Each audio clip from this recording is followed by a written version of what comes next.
Welcome back to the Upper Tier Podcast, folks. This is Pro Wrestling Weekly, the midweek wrestling show we bring you each and every week. If you could subscribe to the channel, hit the bell notification button and drop a like on the video.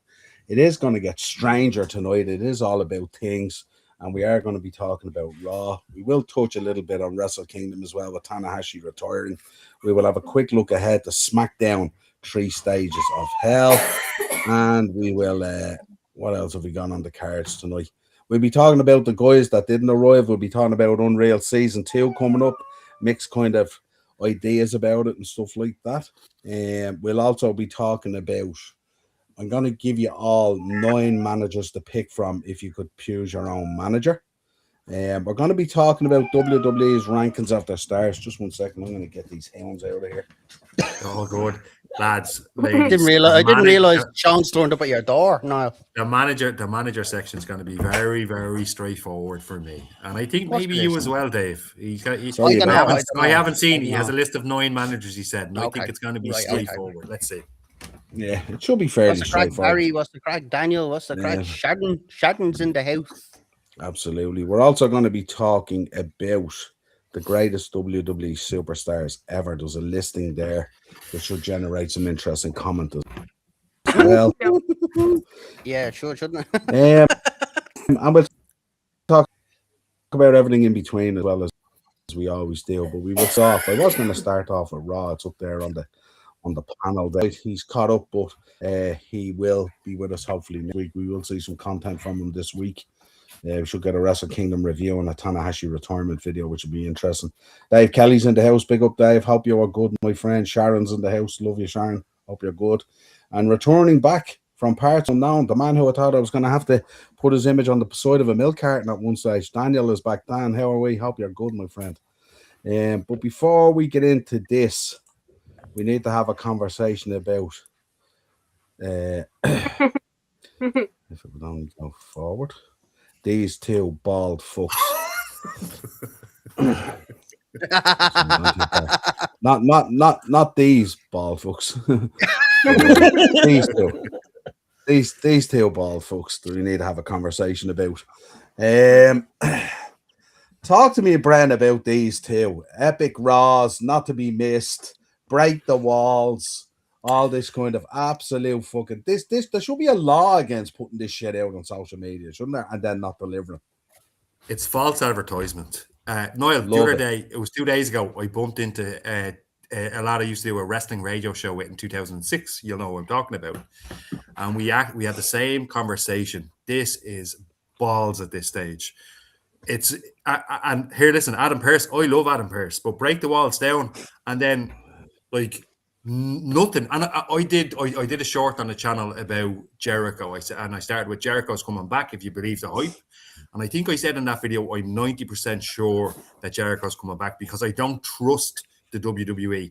And how right was I not to trust the WWE? You can't drop those hints. You can't do that and then not deliver. It wasn't good. I don't know what Triple H is doing at the moment. I was trying to do a short today for the channel, and I was, do you know what? I shouldn't be this angry because I'm 40. I need to get over myself. But I was angry. I was like, what? Do WWE hate the fans? Do they hate us? Is this what's happening now? Are they trolling us? Is there something going on here? Because it's, here, as far as I'm concerned, and I'll finish on this, Niall, it's hype, show, disappoint, repeat. That's what it is. Hype, show, disappoint, repeat. It's not good. Adam Pearce, I'm really surprised that obviously Jericho's coming at the Royal Rumble at this stage. This is the predictability part. But look, Raw was called Stranger Things. It should have been called fairly average, run-of-the-mill kind of bullshit type things. I am not happy with these 2, specifically not happy with Triple H. And your graphic here, might I say, is spot on. Yeah, I just thought and then he tried to retract by saying, well, what I meant by break the walls down, I actually meant like the wall that comes down to let people go into the upside down. And I was there going, fuck off. No, you didn't. Bullshit. Get the fuck out of here. You know what I mean? It was just absolute nonsense. They're just leading us along now. I feel like one of those cattle in America with a big bull rope and a big ring nose on me nose, and I'm fucking led around like a fucking Egypt now by these. You know what I mean? And I ain't having it. I ain't having it anymore. They can. I'm going in hard from now on. They can go fuck themselves every time now they do something. Now they're getting it. The fucking state of that Stranger Things belt as well. Give a fucking over. That'll be on the website. Watch, that will be available. Niall, I sent you belts about a week and a half ago, right? That were on the site that I just came across. And that's similar to one of them that I had a look at. It's absolute garbage. But they know there's belt collectors out there. They'll put it up for a limited run and they'll get snapped up. Yeah, absolutely. But that's just the business side of it. It is. Look, the belt was terrible. Unfortunately, the hype of this show overshadowed the good of what happened on the show, because I don't want to be all negative. There was some good on this show, and we'll talk about it in a minute. But this is what's Becky winning the title was total balls. Yeah, probably, Anto. Probably. But like I said, the hype killed the good parts anyway. That was that for me anyway. I'm just gonna delete these two off X, that Triple H and Adam Pearce, two clowns at this stage. Right, let's get into Raw. I suppose we should start with Emma. Emma, pick the good out of Raw if you can here. Go ahead. Okay. Go ahead. Explain what happened on this show. Like, I need explaining on this. You know what? I'll do a quick rundown and then I'll get to one bit that I'm gonna talk about, because everyone here knows me. You all know me. So just bring your volume up a little bit, Emma, will you? Just a little bit low. Wait. Still the same OG, but been low key. How am I doing now? Can you hear me? Yeah, that's a bit better. Go ahead. Ah, brilliant. Guys, you'd be lost if you couldn't hear me. Right. Well, we need to hear you tonight of all nights. This is your night, Emma. This is you. This is it. Very good. So, Sharon, listen. I was talking to Sharon and she was like, listen, if CM Punk doesn't retain, and I was like, me too, Sharon. But Kabuki Warriors and Rhea Ripley and Io Sky, brilliant match. Absolutely insane. That's another one for the books to study, because both teams were great. And you know what? Rhea and Io winning it, you know what? I quite enjoyed that match. Happy they won it. AJ Styles come out to Gunther. Again, the whole Gunther's going to make AJ tap out thing. That's the first thing that came out to my mind. But it was a good segment. I was happy AJ Styles came out. Come on, who isn't happy to see AJ Styles come out? It was horrible. It depends. Because Emma, if you were expecting Chris Jericho and you got AJ Styles, and it's not knocking. Like, a thought in my head, it could have been Chris Jericho. That's what crossed my mind. Is like, God! Do you know what it was like? It was like a soccer mom slapping her kid for missing a deciding penalty in America or something like that. It was the biggest load of crap. To be fair, it is the soccer mom haircut. It is, yeah. America's next top soccer mom, yeah, absolutely. Come on. Did you miss the soccer game, Gunther? And Gunther's like, and like he slaps him, and then they go forehead to forehead. I was waiting for him to say, "Get in the minivan," you know. Yeah. Wow. Also, Becky Lynch getting the title over Maxine, that was a big surprise, because I feel like Maxine Dupree has kind of proved herself a lot, and I think the crowd's reaction was the same. But again, it could be building. Now, Keith said she was getting married. Sorry to cut across, Keith got married last weekend. She got married last weekend. All right, so there's no excuse then. Right, okay, carry on. And then the Usos thing, I expected someone to come out, or a tag team to come out. They just kind of were like, yeet, let's do this. We're a tag team. Yeet, we're going to go now. Yeet. And I was like, okay. Pointless. But guys, if you want yeet glasses, you go to Wrestling Mania on Stephen's Green. Or if you ever wanted the Usos penitentiary to come back again and fuck the two of them in a cell, yeah. Absolutely. Jesus Christ. I love these guys as well. Absolute nonsense. What's this sudden love affair with tag titles at the moment in WWE? They haven't given a shit about the women's ones for God knows how long. They took the men's one off AJ Styles and Dragon Lee, who are doing a great job on it. And then they separate them, and then we get the slap heard around the world on the kid who missed the panel. It was terrible. Like, it's just terrible. Also, the whole thing about the whole Stranger Things thing, at the start, when they came out in the van, because I love Stranger Things, I was like, okay. Yeah. And then what did we get for the whole thing? A Demogorgon running across the screen. Oh, yeah, lads. This is a thrilling night. This is the age of a new era. Like, go away. Like, okay, anyway.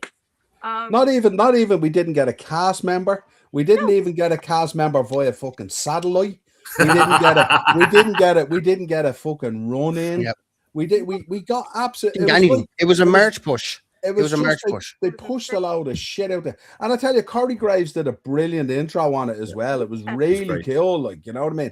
And the whole thing just went to shit. But even Niall and Emma, what Balor did that day. Oh, he set expectations that he did that it wasn't followed through with. Because look, I know what he was doing, but at the same time, I was thinking to myself, will he?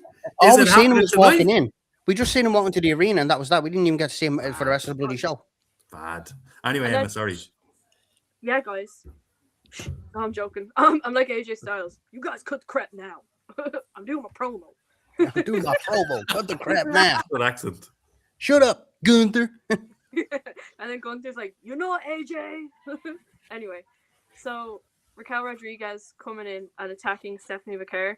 I think Raquel, again, Judgment Day needs to go. Raquel, that would be a great match. Little rivalry going on there. I hope they build on it. Liv Morgan defeating Lyra. Again, this match, I felt like it was just there. You know, it was a good match. I have no points. And now we're going to get to the thing. Listen. Okay, I love CM Punk and all. It was a great match. But I was literally watching it with Josh, and he was like, he's going to hit him with, like, the running knee. He's going to do GTS, and Braun Breaker's just going to not, you know, it's going to be a pin then. And it was too predictable, I thought. It was so predictable. You knew what was going to happen. And that's the thing I hate nowadays at matches. It's like, you can sit there and be like, okay, yeah, they're going to do a clothesline. Then they're going to bounce off the ropes. And then this is going to happen. That's it. And as well as that, I think Braun Breaker did fantastic in this match. He really did. And part of me was like, when Punk pinned him and won, I was like, Braun Breaker definitely had the guts to get up. But I'm happy Punk retained. The only thing I'd say, Emma, is that look, I love CM Punk. I am a big CM Punk fan, and I love Breaker, big Breaker fan. Yeah. What I would say is I think whilst there was parts where they both did really, really good, I think where they're kind of slip ups, there wasn't much connection there in some of it. You know what I mean? Like all of the moves that they kind of botched a bit. Now, look, I don't like talking about wrestlers doing botches or whatever. Everybody makes mistakes, but two people so far in and so pristine previously to make as many mistakes, there was no fluidity to the match, and I was severely let down because to me, a lot of hype behind this show, and then this match kind of let me down personally, you know. And look, Punk's probably saying, "Fuck that Bren fella. I don't care what he thinks." But it just wasn't great for me, and you must have met him in an airport. You must have met him in an airport. Did you say that? Listen, fuck that guy and fuck the other guy. Let's not skirt around this. This match was the fucking drizzle shits. Let's be honest about it here. We've got two of the top guys in the company, and we were talking about hitting guys with knees. Not a fucking single knee connected in the whole match. I've never seen 4 worse GTSs in my whole life. What was that fucking pile driver? Talk to me about that pile driver. What in God's name is that? And that dive to the outside where he nearly did his collarbone. Not to mention the absolute Frankensteiner. Yeah, the Frankensteiner, yeah. Fucking Brown or whatever you want to call it. And then the reason Braun Breaker did so well in this match is he didn't leave with a broken freaking neck. This was fucking insane, this match. It was absolutely dirt. I've never seen that as bad. Honestly, it's just so bad on every level. And even the match itself, I thought Netflix was showing it in fucking super slow motion or something. They took so long to lock up, run the ropes, do a move, the whole thing. I thought my Wi-Fi was fucking in bits or something here watching it. It was just so disconnected the whole match. It was absolute crap. And these are the lads that were pinning our flag deal. Braun Breaker is the future of the business. This was insane. And the ending was crap as well. The pin was crap. The whole thing. Just can we pick the one good bit out where he nails Heyman with a right hand? I don't understand this as well. Here's Anto. Anto, bad match, good result. Anto, it's 2026. How is Braun Breaker losing to CM Punk for the World Heavyweight belt a good result? Where are we going? I thought we were starting out a new year, epic, beginning of a new era. They slaughter Maxine Dupree. They absolutely bury Lyra Valkyria, and then they bury Braun Breaker. This was absolute dirt on every single level. I have It to was tell very the truth, pointless. I can't skirt around here. I'm not going to say I can't be like Bren going and on a personal level, this really let me down. Fuck both those guys. That match was shit. It was shit. And let's call it for what it was. That match, God help if Melka took a star right now for that match. But Emma, I know you love him. But listen, I love Triple H and fuck that guy too. You know what I mean? This is the new 2026. We're not going to scare it around and go, oh, we don't like highlighting mistakes and we don't like this, that, and the other. Try and tell that to 17,000 people in the Barclays Centre last night who probably paid 200 quid plus to sit there in the freezing cold on their hands and deliver no fucking reaction. And the only crossover between Raw and Stranger Things last night was the opening segment and a bit of fucking decoration around the place and a shit looking belt. Let's be honest here. What was the crossover? And this is Netflix who paid $5 billion for the privilege of this, right? And they can't even get a fucking cast member to send in a fucking short video. It's absolute dirt on every single level. You know what? They opened the Netflix house in Philadelphia, didn't they? And there's more going on. There's more going on in the fucking Netflix house in Philadelphia than there was in the fucking Barclays. Oh my God. Thank God Liv Morgan came back. That's all I'm saying. Got to win. Jeez, otherwise I was really. But you know what? As much as I'm a CM Punk fan, I can actually admit this match, the fact it was a main event and was that bad, it shows something about the whole event itself. I'm sorry. If you're a wrestler and you want to study a match, don't go near that match. Do not that match. No, do study it. Study it on what not to do. Yeah, actually, if you want to. And what about the ref? The quickest recovery in the history of a ref. What's going on there? He literally hit the ground on the outside, jumped back up and went back in to do a count. Fuck's sake. John Cena levels of no 2026 psychology is dead. I say John Cena's at home watching this going, thank fuck I'm out of that building now at this stage. He said, John Cena said he'd be forgotten before the Royal Rumble. He's not forgotten. And unfortunately, you're dead. Do you know what? You're dead right in bringing this up. Unfortunately for us at the moment, what it seems to be is that wrestling seems to be about what they perceive as viral moments. So branding Raw as a Stranger Things thing, that's a brilliant thing to do. Unfortunately, it's not going to cut it. It's not going to cut it. Look at what we got. Look at the build up to this, right? On Friday night, that SmackDown knocked it out of the park. Very good. Cardona, Rick Williams, Jordy and Grace. They absolutely knocked it out of the park. 3 hours helped it. And make sure you check out the review on the Saturday that Emma and Brendan. Please it's do. Amazing, right? It's class. Then we go to Monday Night Raw, and it's Monday Night absolute fucking scutterbomb. It's absolute tripe of the highest order, like. And this is supposed to be the flagship show. They've been promoting this show for God knows how long, the 1 year anniversary. And then Heyman couldn't wait to get up onto the apron to take a dig to get out of the game. You know, he couldn't wait to take a fucking smack to hit the deck so he wouldn't be seen around this match. It was so bad. You know what? Like, it was just. You know what? I'm going to start hanging up lights in my house. And I'm going to say to lads, the Strange Things house is here. I'm going to charge them. Because if Netflix can do that to a simple arena, I'm going to start doing it. The highlight of this match was the run-in with the 6 boys. It was amazing. That was the highlight of this match. The rest of it was junk, like. Absolute junk. Thank God they went to fucking Damian Priest, an actual superstar in that Netflix house in Philadelphia. This was just shocking. You got the Usos coming out, and all that. You're just saying, it's fucking simple. The Usos thing was pointless. What's going on here? I love the Usos. I'm the biggest Uso fan. You guys know that. I will bat for Jey Uso morning, noon, and night. But this is just absolute pointless crap.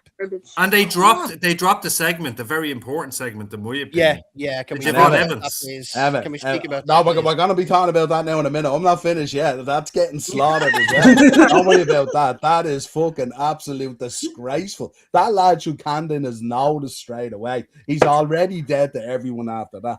But what about Butterfingers with the belt at the end of the game at the match? What was that about? Trying to do with Seth Rollins, I hadn't got hold of it. What was that about? And then laughing about it. Now, I did appreciate him coming out in the varsity jacket. I did appreciate that because he does make an effort. As Kevin Nash says, when it comes to t-shirts and all, he does make an effort. You know what I mean? He does, girls. He does make an effort.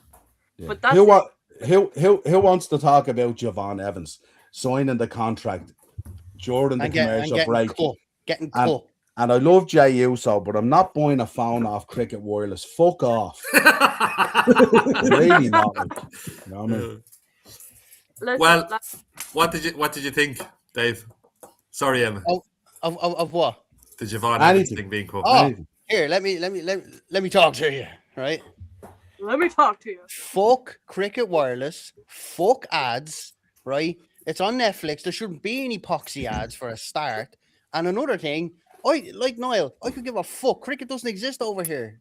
Stay in America. Wait till I give you a laugh, right? The show kicked off at 8 o'clock their time, right? At 8:18 on the clock, there had been 8 minutes of ads. And the first bell didn't hit until 8:09. I stayed up for the first hour. I stayed up for the first hour, and I'm glad I did. Well, you did well, because most people checked out after about 20 minutes. I got the tag match, and that was it. And I was like, the tag match and the section with Gunther, and I went to sleep, and I was like, okay, this isn't looking too bad. Then I woke up and watched the rest of it, and I was wrong. I never sat in the bed watching the show feeling like that Vecna cunt out of Stranger Things. I wanted to be fucking dead. Fucking horrible, like horrible. All hype, no backbone. That's why give the belt to Becky? What does that achieve? Giving the belt to Becky? I think they're giving the belt to Becky because I think AJ Lee is gonna come back and there's gonna. Oh, is she gonna make an appearance? They don't trust Maxine Dupree to carry the belt into Mania. That's what it is. It's absolute nonsense. But I know the plan. This is from Sean, because you know when AJ Lee came back, the rumors were that she had a full-time gig and she was going to be here every week. But that was all balls. And Sean Ross Sapp had from Fightful Select had said that all along. And what he's after coming out and saying now is that the plan at the moment, according to what he's hearing, is Becky Lynch versus AJ Lee, and I suspect also what Niall's saying about trusting her to carry the belt, but I suspect it's to make the match against AJ Lee sweeter and give AJ Lee the IC belt at WrestleMania. So when Roman Reigns and Brock Lesnar do this, they're assholes. But because she skips around all smiling, looking all pretty and all, it's okay. Like, I don't defend it. I see this part-time bollocks. I cannot fucking stand it. And I'll say that right now. Roman Reigns can fuck off to wherever he wants to go because I don't want him back. I don't want The Rock back. I don't want AJ Lee back because apparently we were all looking forward to AJ Lee coming back. And all of a sudden she's fucking one appearance every 2 months. Fuck that. Dave, right, I hear you. But I can tell you now, if The Rock's music hits, there's something special. No, you're not. You're going to watch it. No, you're not. You're going to watch it. And if Roman's music hits, you're going to watch it. If Roman and the boys don't come back, we haven't got a lick of aura in the building. That's for sure. What's happening here? This is basically indie levels with a budget. This is horrific. You know what? Hey, listen. I read it. Sorry, Emma. I read a tweet, right? And it made so much sense to me. This guy went, at least a SmackDown, you know you're getting what you're getting. And if you're disappointed, but this week we weren't. But SmackDown, there's a chance you're going to be disappointed, and they're trying to make things better. With Raw, they hype, like you said, they hype things up, and then you're just flattened to the fucking ground. We have more respect for SmackDown now than we have for Raw, which is mad. Woo. Mad. Well, I'm not going to go that far now. We had one good show so far. One swallow doesn't make the summer, like, you know what I mean? I'm not going to get too carried away. Because let's be honest, we could tune in this Friday and fucking Zack Ryder could come back out. So let's, like, you know what I mean? These lads, whoever's in creative at the moment, whoever's in that fucking room, I can't wait for Unreal 2. Because whoever's in that room at the moment, they're losing their shit. Every one of them should be sacked. Every one of them. It's all Road Dogg. Get them all out of the building. It's an absolute shambles at the moment. I hope they do a clip of all of us just giving out about WWE, and Triple H is like, guys, I don't know what I'm going to do. Brent, Niall, and all are mad. Could you imagine? He doesn't give a fuck. He wants us to shout louder. You heard him, Bill louder. Well, I don't know about you, but when AJ Lee's music hits, I'll be skipping around. For one night, and then you won't be skipping for another 6 weeks. Twice a year. Twice a year, yeah, Twice a year. exactly. It is it's Madness. very difficult to get behind a part-time wrestler. It is. Because Of course it it's is. I do hear you, but I do think like, first of all, Dave, your video about The Rock that went on the Upper Tier channel the other day, spot on, loved it, absolutely brilliant. It got me thinking though, The Rock has had a load of special moments in wrestling. He is the foundation. But he has. And yes, the last year he kind of messed it a bit. But he's still got that Brad, foundation. I spent over $4,000 going to Vegas last year. He can go fuck himself as well. I'm not. Listen, what is wrong with this panel tonight? Why is this panel sitting here skirting around the truth? I'm not skirting around the truth. Keith, you've been quiet tonight. Come in here, will you, and fucking drop a couple of pipe bombs or something, will you? Tell me how you really feel about this shit. No filter, Keith. No filter. Well, I think it's a pile of crap. That night was a pile of crap, to be quite honest with you. No, not just Raw. Tell us how you're feeling about fucking everything. Just like in general, Keith. I'm not staying quiet. Okay, Fucking let it rip, pal. Look, I was expecting this fucking night to be actually really good because I've been looking forward to it, right? And what did we get? We got a pile of crap for the last pile of crap from the last pile of crap from the last pile of crap for about 4 or 5 weeks now. So what's been fucking different? Do you know, this week? Nothing. And Keith raises a good point. What this one's probably been the lowest one. This is an all-time low because this was supposed to be the launcher to get us back, to trampoline us into 2026. Here we go. You seen what I wrote? You seen what I wrote? WWE, let's go 2026. What happens? We don't get that other hairdresser as well from Fozzy who doesn't show up either. You know what I mean? Like, it's just the whole thing is just an absolute shambles. It's a shambles. And I think the booking with Rhea is fucking stupid. I don't like it with this tag team. She can just be a singles competitor. Yeah, but Keith, I told you already, Keith, if you hold your thoughts there, right? Because she's gonna turn and batter Rio Sky eventually. I hope so. And then you'll be delighted. Then you'll be all in. So was there not a time a good few months ago where you were complaining, not just you, a lot of people were complaining that she's always in the title scene. So I mean, and Niall has a good point as well. So well, no, Brian, I'm not asking her to be in the title scene. I'm just asking. I don't think she fits this with the fucking Kabuki Warriors, and they can all fuck off. That's probably done now anyway, is it? They'll move on from that now. I hope so. It's very Babysitter's Club kind of deal on it, but I do think Niall is spot on. Ray is gonna knock the bollocks out of Io Sky, and that's it. And I'm sorry, but what's the story with Liv Morgan and Lyra? Like, that was a nothing match. Like, I didn't give a fuck about that match. Yeah, but they don't push the new stars they have, and that's a huge thing as well. They don't push any of, like, you know, up and coming or anything. They give the same thing every week. They bury them. I was expecting to see Jericho or something at the end of that the main event, and it was nothing. Like, they built once that comes up, producers Triple H, Paul Levesque and Lee Fitting, and you're just there going, yeah, absolute bastards. You bastard. Do you think right? So let me just throw a question out there. The Royal Rumble's coming up. It's one of their biggest shows of the year. Do you think they're just going to be a pile of shit as well? 2 seconds. Do you think they're going to put all of their eggs in that basket? We know Chris Jericho's going to be bleeding. I hope he's going to be there. But do you think they're just saying, let's just put all of our eggs in that basket? That's going to grab the headlines. That's going to boost us into 2026. Or do you think this is just it for a while? And how long do you think we're going to be sitting like this, week in, week out, saying this is? I wonder have we peaked on the cycle and we're on the way down now, and it could get worse. I'm gonna upset Dave here now. I heard a whisper that Danhausen might be in the Royal Rumble. Oh, Jesus Christ! What would be wrong with that? No, you're not upsetting me at all, because I would appreciate him coming to WWE. And I mean how I feel about it. Oh, right. Not how you feel about it. well, Noel, how do you feel about Danhausen coming into the Royal Rumble? He's funny. He's a good character. You know what I mean? He's have we not got enough of this comedy shite with fucking he'll go to Triple A, Americano and all? He'll go to Triple A, will. Apparently the whisper is NXT. Apparently that's what. They're not using him in AEW, so he might as well. Anto, can you do me a favor? Just put that pin back in that grenade, will you? Because I'm telling you now, if Drew McIntyre doesn't beat Cody Rhodes on Friday night, I am going to lose. It's not going to. I'm telling you something. It's not going to. Yeah, well, it has to, because they're after screaming Braun Breaker last night. So surely they have to give us something on Friday. They surely have to build on last Friday night and absolutely pull the trigger on it. Surely. Drew will have more losses in title matches than any superstar in the history of WWE by the end of 2026. How can it be believable that Cody Rhodes in any way, shape or form could beat a guy like Drew McIntyre in 3 stages of hell? Come on now. This is the 1 week that I wish we could have you on the SmackDown show if Cody does win. I know we can't. Bring him as a guest. Bring him on as a guest. We can't. Niall's not available this weekend. But if Cody loses, if Cody wins, man, I would have loved to have you on SmackDown.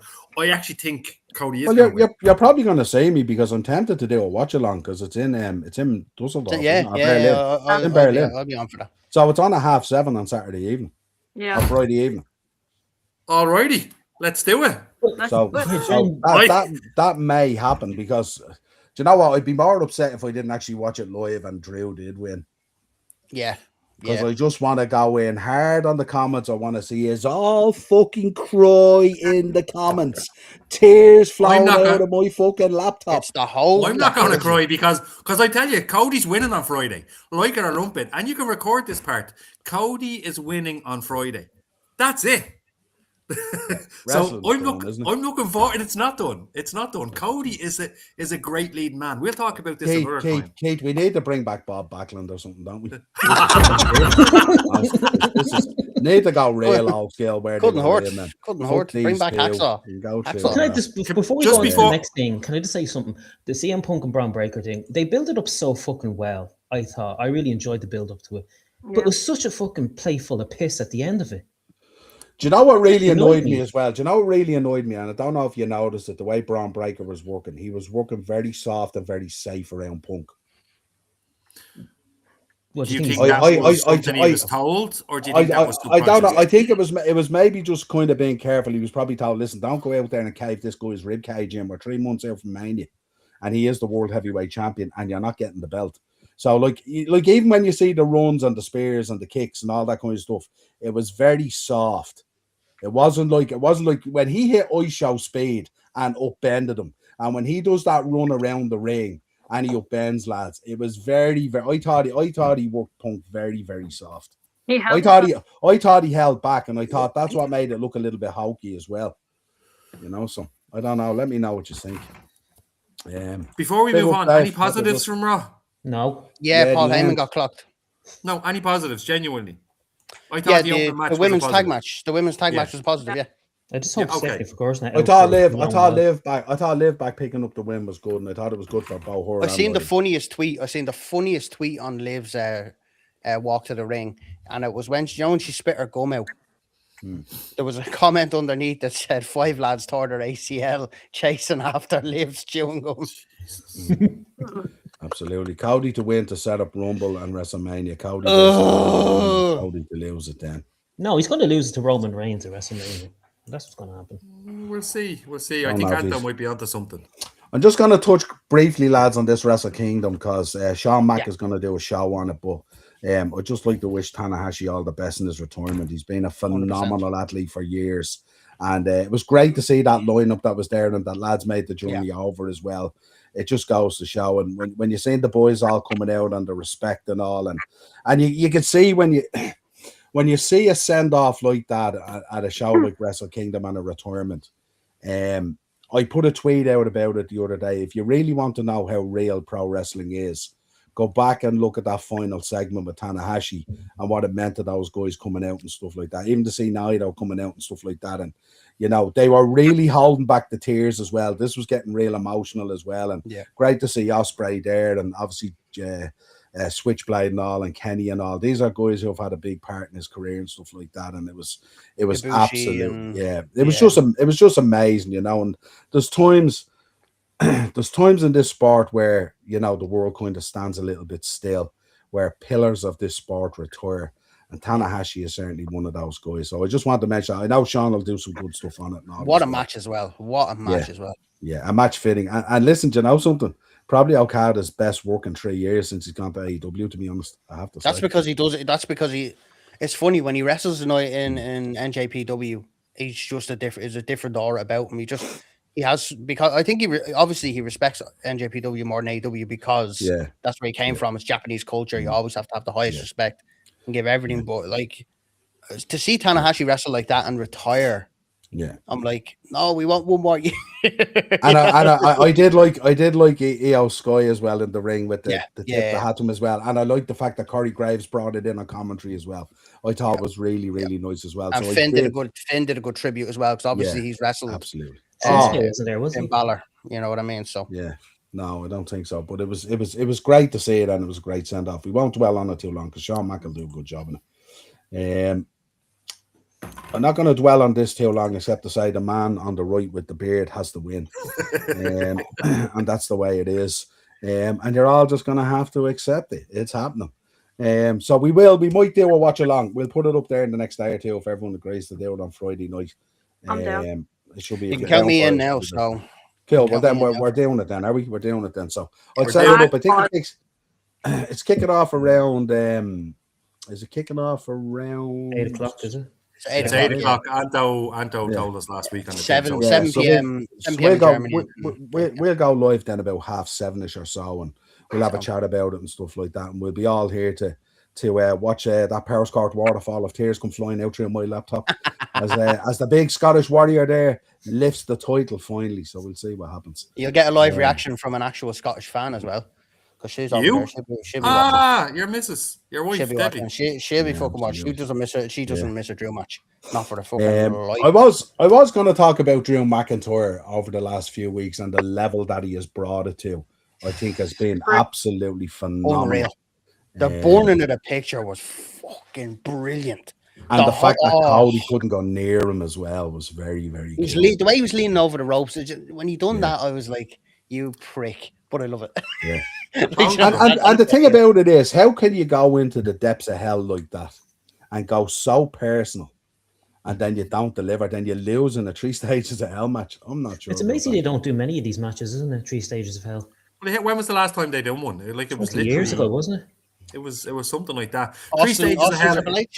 It's one of my favorite match types. I love this. Triple H or something was the last one. They were saying something like 2002 or something like that, or 2004 or something. So, well, I'm over the moon. They brought it back, and I can't wait. Genuinely, one of my favorite match types. So let's see what happens. Now, are we excited for this? It was 2021. NXT Takeover 36. Kyle O'Reilly versus Adam Cole. Standard match, street fight, steel cage. Before that, Johnny Gargano and Adam Cole. And you'd have to go back to Payback 2013 when John Cena faced Ryback in lumberjack tables and ambulance match. Wowzers. It's a good thing we have this computer in our hands, as we discovered last night in the There we go. What are we taking on this? We seen the trailer. Are we a little bit concerned? Are we excited? Are we enthused? I look forward to it. Excited. I got to tell you, Niall, after seeing the trailer, I'm actually very excited about this one. Do you know what? I'm specifically excited about Naomi talking about the walkout. I want to know what the crack is with that. I zoned in on that. I like the way Paul Heyman comes clean. He says, look, I don't like this kind of shit. This kind of thing sucks. This is not how I came up. But for me, it's a couple of things. I think, I'm looking forward to it. Forward to Seth Rollins one. Yeah, but the thing about it is, I mean, are they pulling the curtain back too much? Look, I know we're going to watch it, but the fact that they did the first one, is it kind of ruining it on us a little bit? And do we think it's going to be the same? I'm looking forward to it. I think they're going to do this again in the summer. Do you think we'll just be more pissed off after watching it, basically? Speak of pulling the curtain back, I watched Beyond the Mat last night with Ben. So good. I watched it last night with Ben. Ben had never watched it. Right. I was going to say, you've never watched it? No, I've watched it. I could act it out at this stage. I've watched it that much.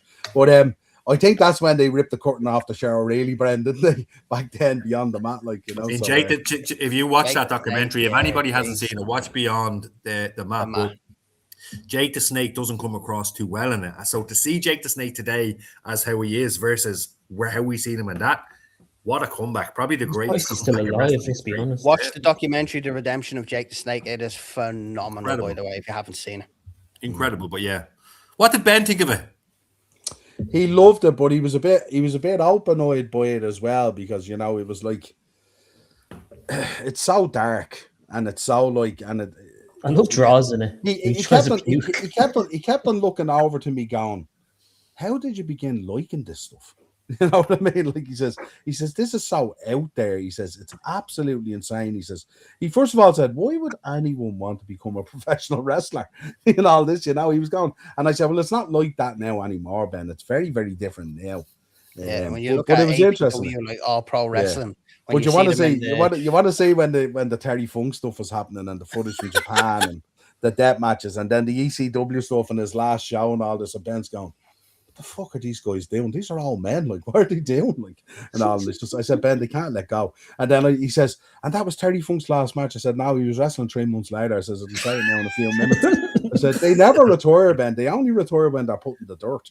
Except this guy. Never retire. Yeah, absolutely. But it was an interesting one, because the more he watched it, the more the white in his eyes lit up, and he was going, what the fuck? Like, I mean, it was mad. And incidentally enough, yesterday I saw the Beyond the Map VHS tape to a guy.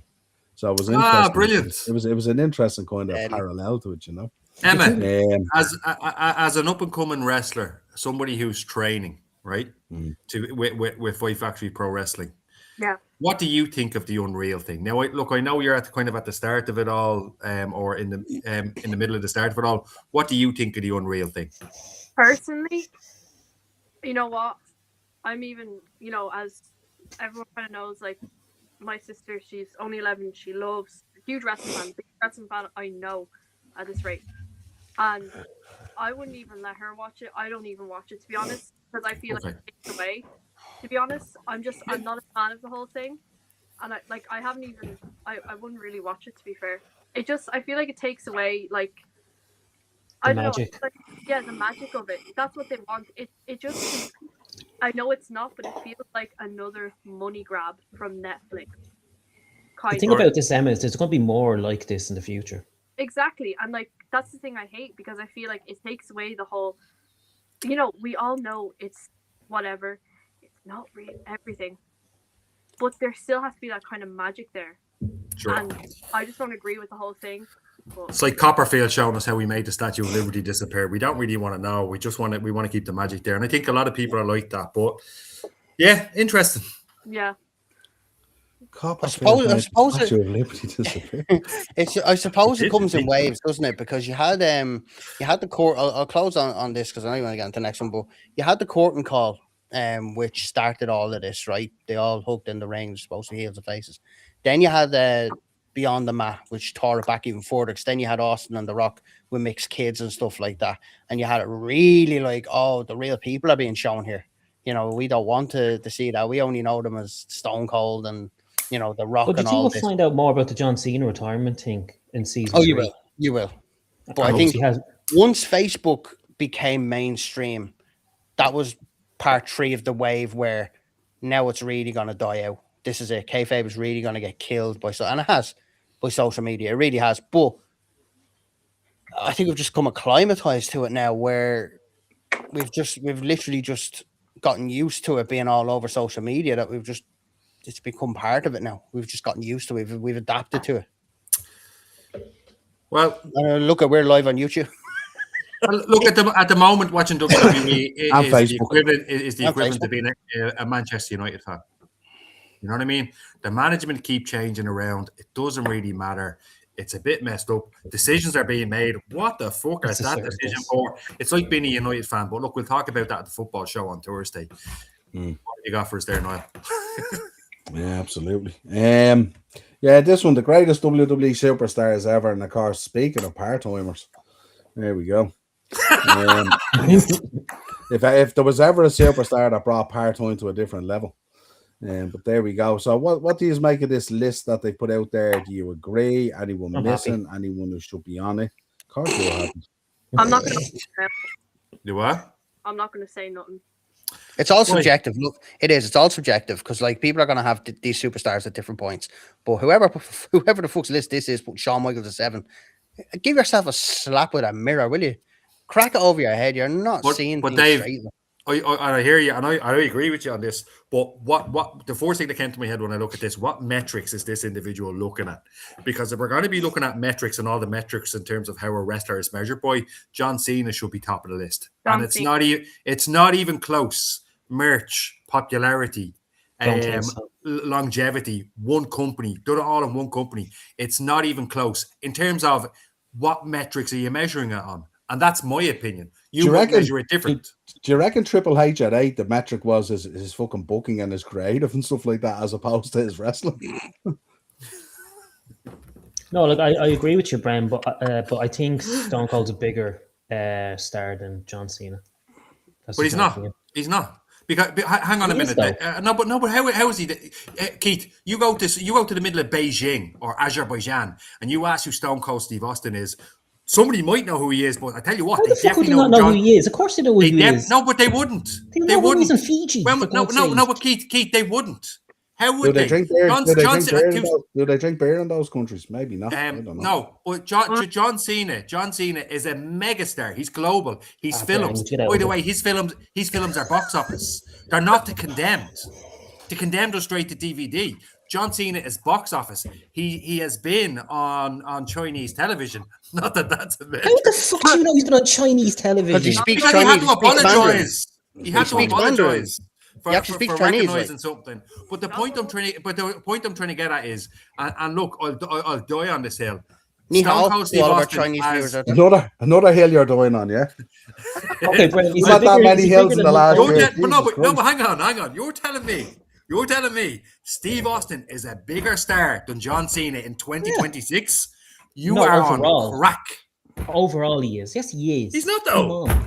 Look at it. No. Okay, let's look at the measure, and I'll do this real quick, Keith. Let's look at the measurements real quick. Longevity. You're talking like in terms of how long. 2 seconds. 2 seconds. I'm not done yet. How long he was gone? He carried the PG. Let him speak. His merch sales quadrupled Steve Austin's merch sales over the years. And he's global. He's a megastar. John Cena is Hulk Hogan famous. Stone Cold was. And Steve Austin is cool. No, he's not though, Keith. He's not. Because there's people that are watching wrestling today that would see Steve Austin as certain people would have seen Ric Flair at a certain point. He's gone now. He's faded into the background, and that's it. That's it. I'm not wrong on this. I'm not wrong on this. To say Steve Austin is a bigger star. Well, let's have a little comeback here, obviously, because it's very easy for you as a John Cena fan to spout out all the metrics that suit the narrative. Let's ask Keith here. Keith, on the basis of what do you believe Stone Cold is a bigger star than John Cena? Well, he's the biggest box office star. Like, he's the one to save the WWE, and without him, there wouldn't be a John Cena. Let's be honest. Question. Biggest drawing WrestleMania of all time. But then you could argue. Who was on the main event? Let him speak. It wasn't Stone Cold. No, but then you wouldn't. What you like? If that's the case, there wouldn't be a Stone Cold if there wasn't a Hulk Hogan. So that's of course. There wouldn't be a John Cena if there wasn't a Stone Cold. But then Keith, there wouldn't have been a Hulk Hogan if there wasn't a Bob Backlund. No, but in that case, Keith, still waiting on that Bob Backlund short. That apology, there wouldn't be a Hulk Hogan without a superstar. Without a superstar, Billy Graham, there wouldn't have been a Hulk Hogan. Let's face it. But then you might as well put Bruno Sammartino as number one. But it's subjective.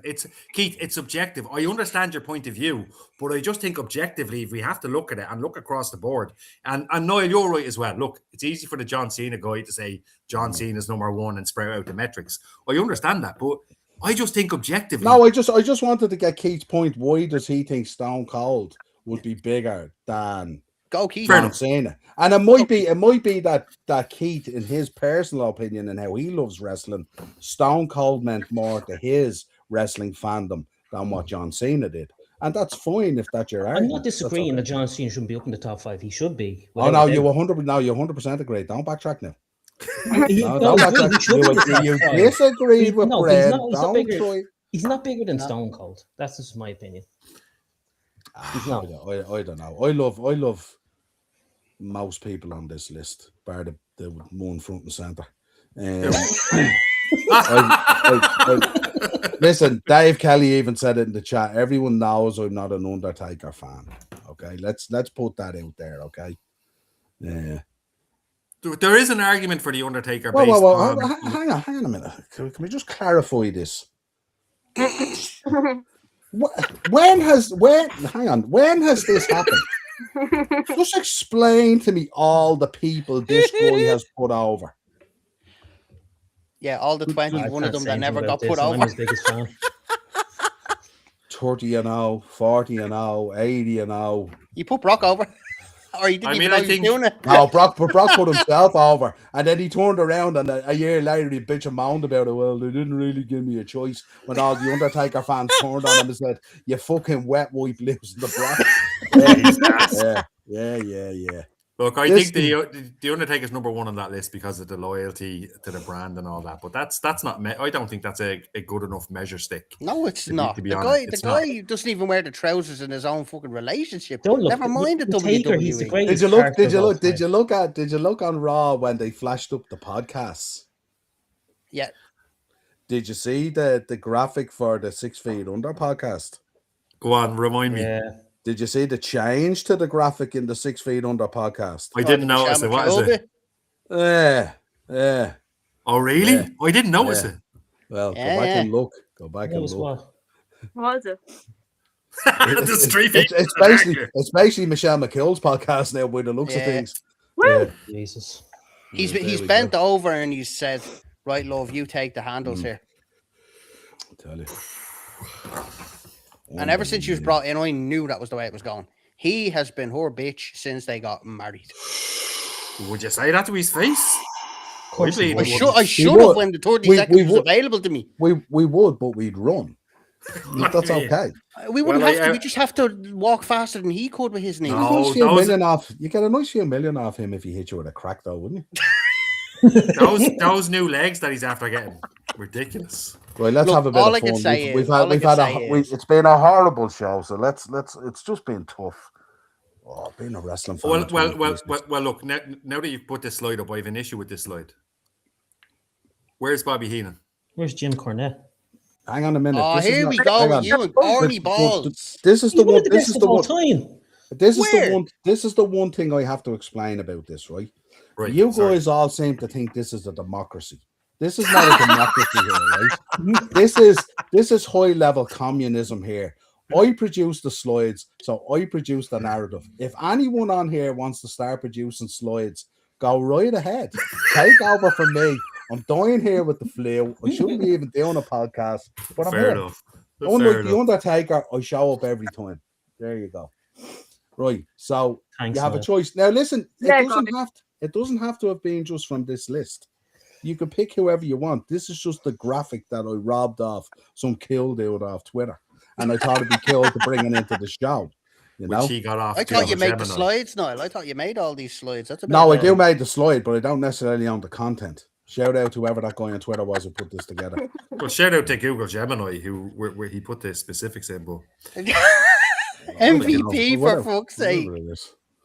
Yeah, well, you know why that was put in, Dave. That was in. I kept that in there for you. That's in there for you. He's your boy. He's your boy, Dave. He's your boy. He's like The Rock. I won't have a bad word said about Vicky Guerrero. I was going to say Vicky Guerrero. Edge's ex-girlfriend and Dolph Ziggler. I don't care. Ex-fiance, Niall. Yeah, there we go.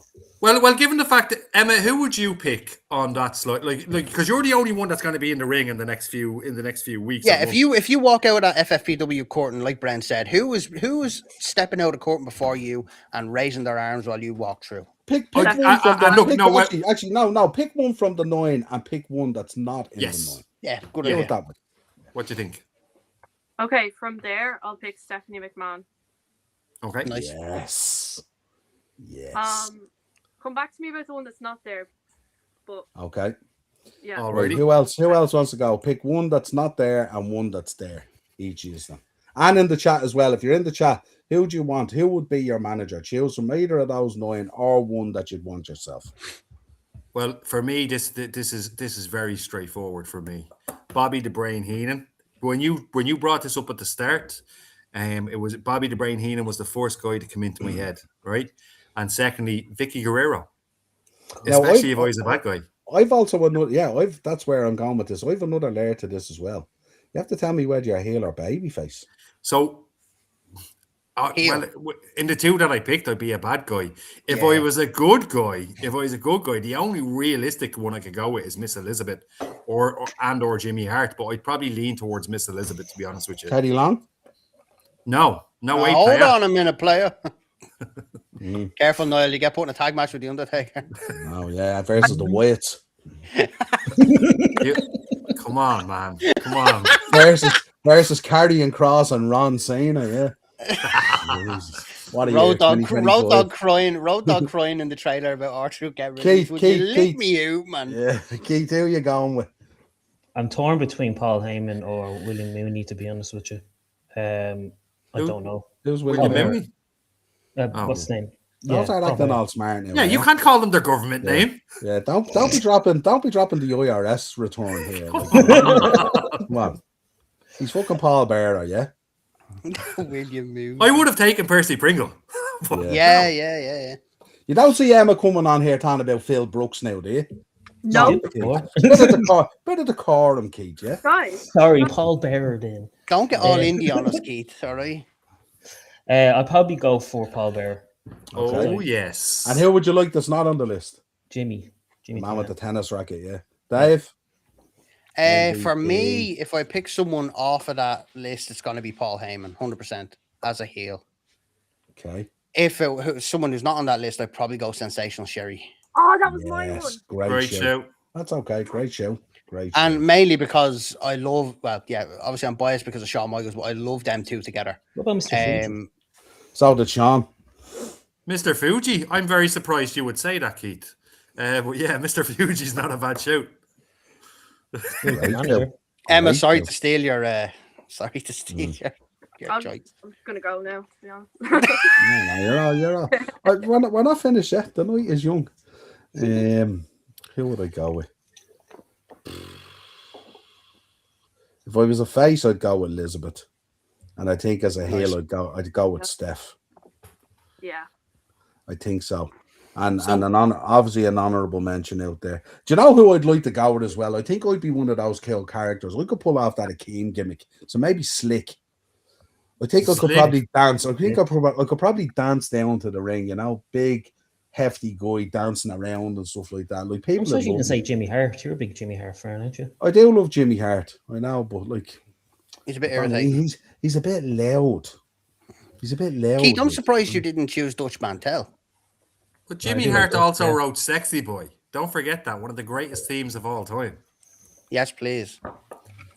I mean, he wrote that. show. I'm Anyone surprised else you in the didn't pick chat Paul want to let Heyman. us know? Me? Yeah, I don't know. I would have seen you as a bit of a Heyman, like even from you the see, Deadly Alliance type Heyman as well. Yeah, but see, I do like the old mobile phones, all right, as a weapon.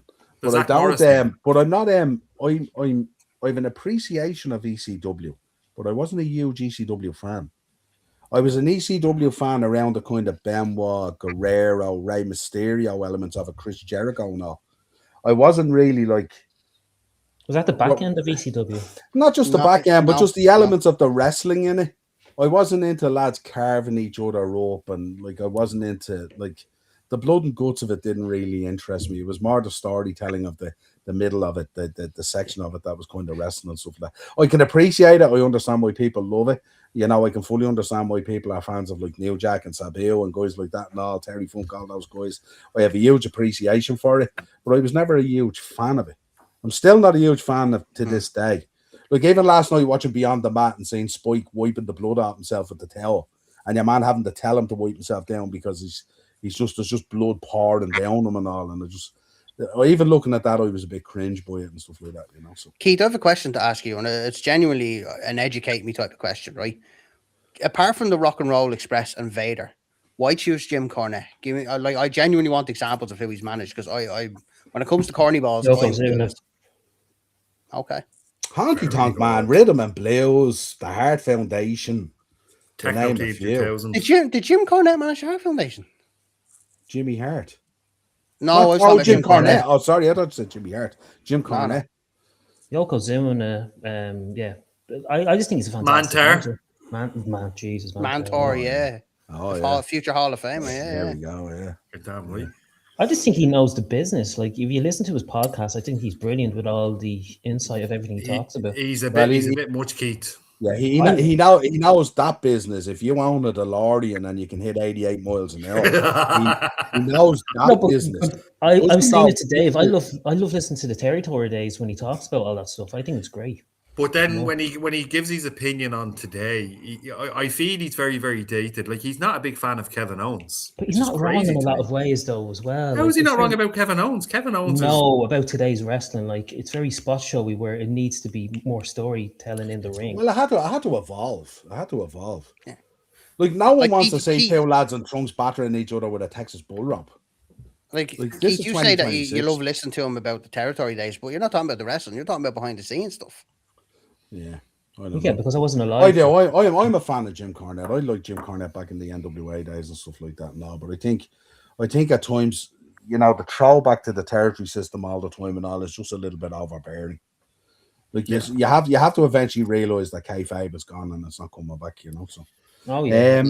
These were the WWE voted as the top superstars, I think, for 2025, and it's in that order. So John Cena would be 1, and Jey Uso would be 5. Io Sky would be 1, and Naomi would be 5. Talk to me, Emma. You take it first. Maybe take the women and tell me: would you change the ranking around in any way? Is Io Sky number 1 for you? How would you rank it? How would you change it? How would your 5 go here if you were ranking them? I think Io Sky's number 1 is. You know what? That is very, very fair. I think she's currently another one of my favorites, to be honest. Definitely top 3 anyway. And she's had a phenomenal year. I mean, WrestleMania, she's been so great. She's been working hard. She's been everywhere at the company. Like, she's really put in the effort. Becky Lynch, I think she's been great as a heel because that was it was a huge turn for her as well. And, like, her whole work on social media and everything, because that's another element now, as we've said, has been great. I'm gonna say something, and you know what? A certain person might not be too happy. I'm not the biggest Tiffy fan. I'm just not. What it is. I think she's great. Me now. I'm just not the biggest Tiffy. See ya. Well, there goes Niall, Emma. That doesn't mean she doesn't deserve to be there. I have her as number 1. Really? I think no one has had a 2025 like Tiffany Stratton. I think it's an awful shame that Naomi didn't get more time. Well, it's not a shame because obviously she had a baby at the end of that. But like, I think if Naomi had more time, she would have easily took that number 1 spot. I think she's too busy expanding the bloodline. You know what I mean? No, but like deadly serious. Like she was. She would have had brilliant. Yeah. She was incredible, and before that went off, her promos were spot on. I was gutted, even her promo where she announced she was pregnant. Yeah. That was one gutted, of the highlights. I was gutted. Like, here's the heel I've wanted for so long. And when she said that, I was like, oh no, not now. You're just getting good. Emma, what's your beef with Tiffy, by the way? I just don't know. She just doesn't grab my attention or anything. Dark-haired girls always hate blondes. They're always jealous of them. Oh, come on. Okay, Emma. Okay. Oh, Tiffy's number 1. Come on, admit it. No, I just can't take her. Listen, I just can't take her. That doesn't mean she doesn't deserve it because she has put in so much work. She's had a great year. It's very, very well deserved. To be fair, I actually would have put Tiffy in front of Stephanie Vicaire. Wow. Great show from there. Why isn't Drew in the top 5? Great show. Also, is there a case for Charlotte Flair to be on that couch? No. No.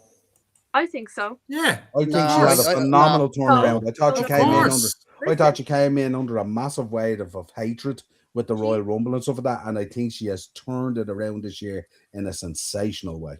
She has been so consistent for the women's roster on SmackDown. 100%. So consistent. She's delivered great matches. She has great chemistry with everyone she's in the ring with. And if Naomi wasn't on the couch, it should have been Charlotte Flair there as well. Is it a worry that 4 out of these 5 are Raw, by the way? Yeah, because the SmackDown women's roster get no attention at all. Also, Chelsea Green, very yes, please. Yeah. So we have to remember as well is up till a number of months ago, Raw was the show and SmackDown was dire. Let's not forget that either. Like, you know, let's not think about this and what's happened over the last, say, 3, 4, 5 weeks and stuff like that. And also, Raw was very proud. The other thing about this is, Bren, you might get upset at this. Should Dom Mysterio be a number 1 ahead of John Cena after that disaster of a farewell tour? Well, I might surprise you. It's what I was thinking when I seen the top 5. I genuinely, I swear to God. So, look, John Cena's last year, I think he's getting a lot of constellation prizes because it was his last year, Wrestler of the Year and all that. And I understand that. And he had brilliant moments. Some of the moments were incredible. But if you're talking consistency, we did awards a few weeks ago, and you said something that kind of like made complete sense to me, and it was about Dom Mysterio. And Dom Mysterio should have been the performer of last year, because he was the most consistent in terms of the most hated guy in the company to he's one of the most loved guys in the company. He's working between WWE and Mexico, and his work has been stellar every single time. And actually, he was one of the highlights of the John Cena tour. So I agree with you. The only thing I would say is I'd put Dom number 1. I'd put Punk number. No, I'd put Punk number. I put Dom number 1, Punk number 2, Cena number 3, Jay. To be honest, Jay number 4. If I had to pick between the 5, no, Gunther number 4 and Jay number 5 in terms of consistency. That's how I do it. But no, I think you're bang on. I think Dom should be number 1 as well. Incredible. I can't wait till he comes back. And by the way, just on Dom, glad you brought him up. He's going to be back sooner than we all think because the injury, from what I heard, is not as bad. So we're going to see Dom sooner rather than later. Hopefully it's Rumble. Question for you, Dave. If Drew goes onto the seat there, who are you taking out off the top taking shelf? Jay out of there. Jay Uso. Taking Jay out of there. Jay Uso, I see why he's up there. He was champion and he did have a lot of exposure. But to me, 2025 for Jay Uso was a failure. I don't know how you can see it any other way. Okay, yeah, the merch push and the Yi thing was over. But in terms of matches, in terms of his commitment and his consistency was terrible. I don't understand why he's there and Drew isn't. I would take him out. I put Drew in. I would have Dom first. I think he's absolutely bang on the money. I can't wait till he's back. And I will put Drew second, Gunther third, Punk fourth, and then probably Cena fifth due to the collapse of the retirement tour. To be honest, not his fault though. Not his fault. There's one thing that hasn't come up here, and Bran, I thought you would have picked up on it. Cody, yeah. Because he's been boring throughout the whole year. Let's be honest. He hasn't been though. He really hasn't been. He really has. Sorry, Emma. What were you going to say? If you think about his matches with Cena, if you think about the whole Cena heel turn about Elimination Chamber, like we have to think back to kind of the start of the year, his match with Kevin Owens, like the start of 2025 as well.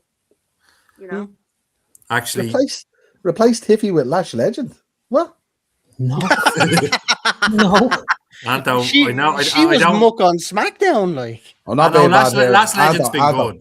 Anto, what's Sharon putting in those sambos? Seriously, you want to replace Tiffany Stratton with Lash Legend, who's been here a moment? Come on now. Do you know what? I would take Gunther and Jay out and replace them with. You're dead right. I can't believe I didn't see this. And replace them with Cody and Drew McIntyre. Can I just mention someone that's not in this? And I thought he's had a great year. Braun Breaker. It's a show. Seth Rollins. I missed. Whose list is this, Niall? Sorry.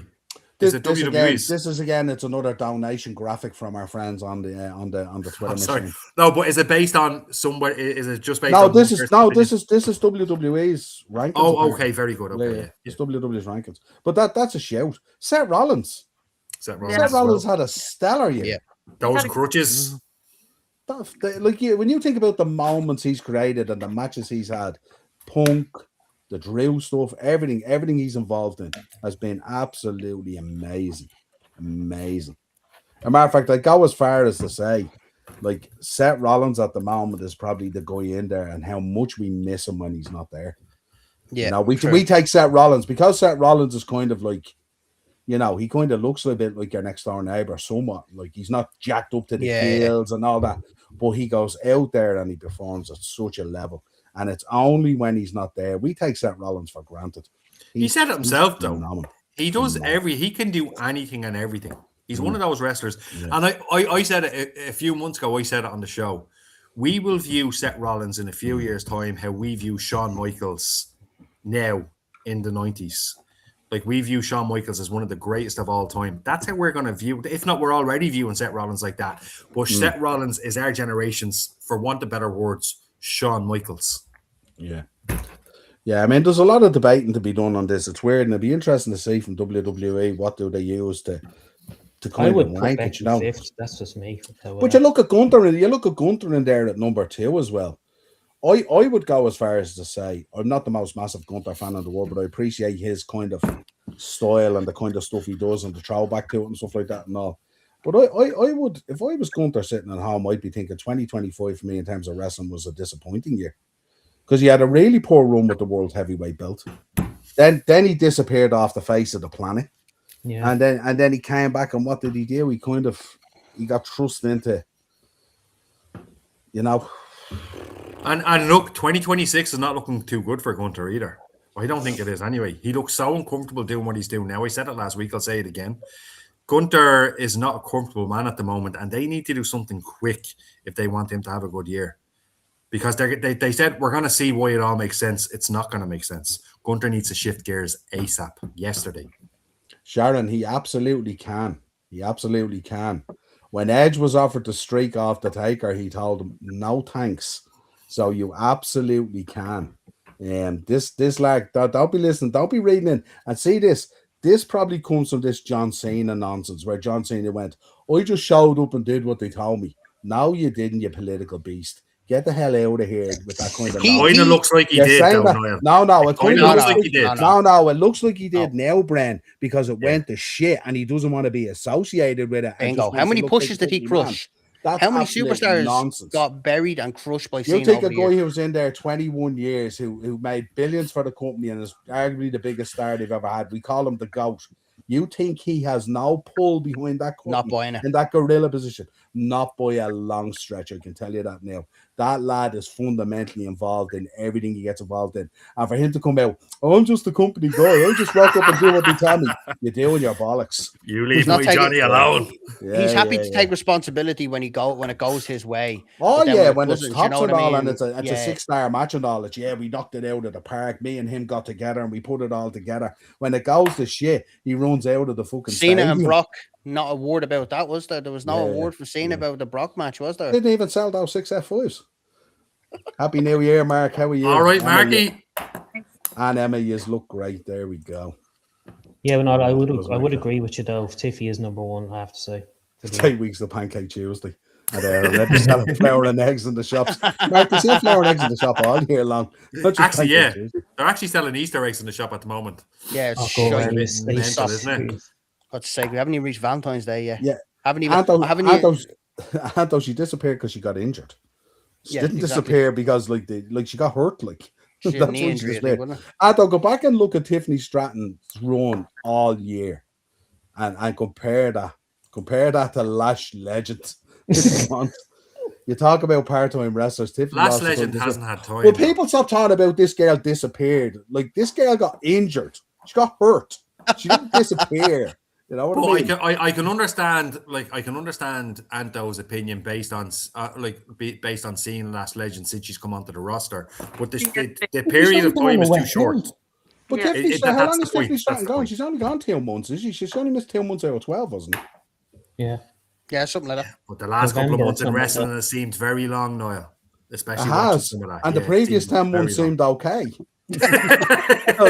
so hence my argument. Hence my conversation. Just saying, if anyone gives a damn, here's the top Google superstars for 2025. There we go. Would you? Nah, get out. Do you know what that is? That's in merch sales or social media likes. I get that. Like Logan, it's always going to be Logan Paul. Logan Paul's a global superstar anyway. Yeah. That 95% of looking up John Cena with your little tinfoil hat. I suppose it's most searches. I'm about 90% of that John Cena. Keep careful. Stone Cold didn't even get a mention. Be careful. Keith. Be careful. Careful. Yeah, great to see Dom bang in there, isn't it? And stuff like that. And Brent, just for your own enjoyment, Cody made the list. You're damn right he made the list. I know you had no doubt he's made the list. You know me, I'm always thinking about Cody, especially when we were looking at that list a few minutes ago. Can we all just appreciate that they gave Rhea some lovely accessories on her pillar there? Yeah, what do you mean? Yeah, the chains and the spikes, and she got the proper gave her the proper accessories. Oh Jesus! Look, whoever made this graphic, they were in the know. Putting the crown on John Cena, the greatest of all time. I'm gonna put a John Cena here. I put this graphic together. No, I didn't. Well, if you're a fan of John Cena, you wouldn't answer the question. Yeah, well, did I put the graphic together? Are these my hands? What is life? He's retiring He's retiring properly in 2 years' time at WrestleMania versus The Rock and Saudi. Big up, Romy. I hope you're good. Happy New Year to you, my friend. Hope everything's good. We all know why Rhea is most Googled. It's mostly Keith as well.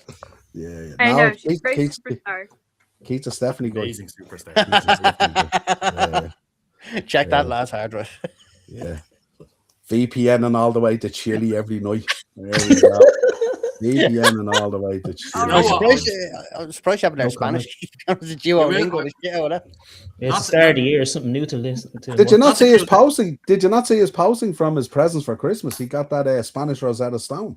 He's learning the language. Not to kill the buzz or anything like that. But in another 6 months, Keith's going to be the Spanish commentary desk on this podcast. Hola, amigo. Oh, my Lord. That's a different level. Hola, amigo. ¿Cómo estás? Before we do the history, I just want to say something about Rhea. There's something special about her. Like she has. When I see Rhea come out and I see that pop, I do think Road Warrior pop. I'm probably going to get my head cut off for that, but I do think. And not only that, didn't it fit really cool with Stranger Things? Like Rhea could be in Stranger Things, couldn't she? Oh yeah. 100%. Yeah. Like when they rolled her out first, right on the back of that intro and stuff like that, it felt really cool. Great. Yeah, it was very, very cool. Very good. Anyone else want to add before we move on to Bob Backlund's section? Yes. Go on. Yes. Have you not watched any AEW this week? No. I normally it's quite enjoyable, to be honest.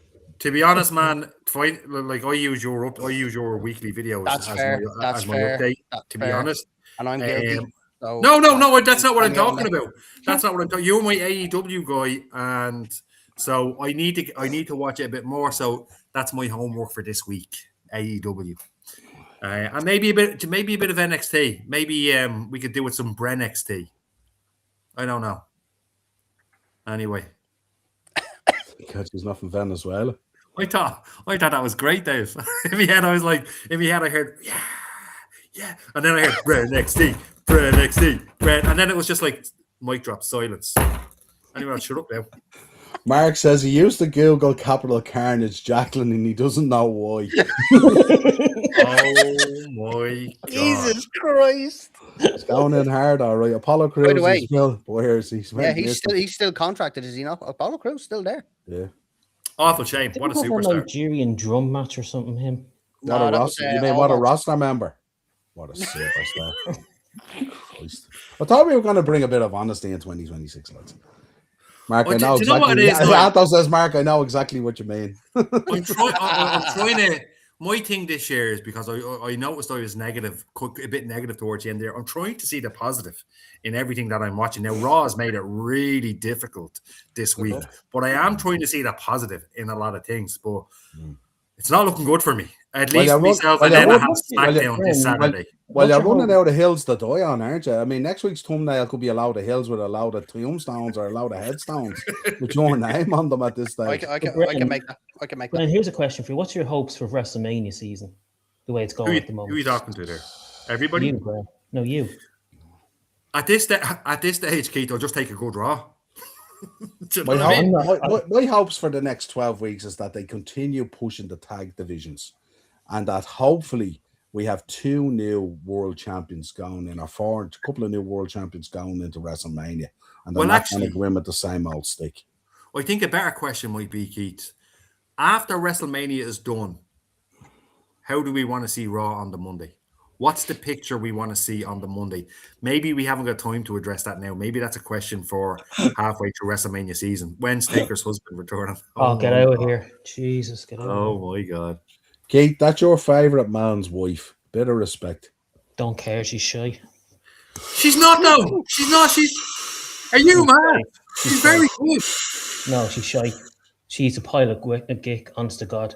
Emma, as a fan, like obviously, Emma, what do you Jesus think of Christ. Michelle objectively? What do you think of? You know what? She's the first one to hold the champion at the same time. I think she deserves more than a fellow. A diva's told no one to give a shite about. Ooh, Let's be honest. Let her speak, Keith. Let her speak. Let her speak. Go ahead, Come on, Emma. Keith. The woman has You done a lot for the women's division in terms of wrestling. Jesus. She deserves a bit more than being called a bit of whatever you said Yes, on a podcast from Ireland. absolutely. Let's say that about a 100%. man who paved the way for men's wrestling, to be Yeah. fair. Yeah, Wow, absolutely. spot on, Emma. Absolutely. Spot on. Absolutely. Bit of respect. Mark McCool. Don't forget he's your favourite, Keith. I just googled Brennan Raw and it wasn't wrestling related. Yeah, I would delete your search history there, Brendan. Absolutely. Yeah. Very harsh. Dave says very harsh on The Undertaker. No, it's not. Yeah. Absolutely. Well, I think Michelle McCool. I think she deserves a lot more credit than you're giving her, Keith. In all honesty, I thought Leigh Cool was done so well. And I do think she deserves a bit more credit. Her return at the Rumble there a few years ago was deadly as well. She was very good. So I don't know. I think you might be being a bit harsh. I think if she comes back, I think she will surprise us. I do. I think she will. I think she will offer an awful lot to the likes of a Tiffany Stratton and a Stephanie Figueroa and stuff like that. I really do. I do. Emma, I think you'll so. appreciate Asgard's comment there. It's fucking brilliant. That is gold. What's he say? What's Anto saying? Keith is the fellow in the cloud and Mario throwing shite down on the world. I mean, I'll be honest with you. It's not the same Keith I do see dropping those, and I'm not just saying this, dropping the top fives. You come in like you're ready to cut somebody's head off. The Keith dropping the top fives, like deadly, brilliant. This Keith, I'm a little bit afraid of. That's recorded, Keith. That is the Keith that's been in hair and makeup for 2 hours. You know. We need Live to wire put a Keith, I promo. love it. Listen, That's the key that when he drops that video, myself and Dave sanitize it before we release it. Those videos are normally You make them look pretty. long. Yeah. 7 filters and another hairdo. Dave adds the bells and whistles, and then I take the real Keith away.